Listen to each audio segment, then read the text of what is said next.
ஆசை கோபம் களவு கொள்பவன் பேசத் தெரிந்த மிருகம். அன்பு நன்றி கருணை கொண்டவன் மனித வடிவில் தெய்வம். இதில் மிருகம் என்பது கள்ள மனம், உயர் தெய்வம் என்பது பிள்ளை மனம்.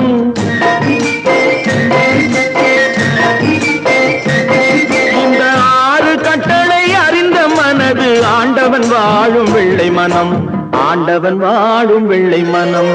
6 மனமே 6, அந்த ஆண்டவன் கட்டளை 6.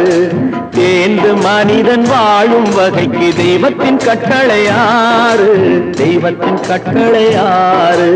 6 மனமே 6, அந்த ஆண்டவன் கட்டளை 6.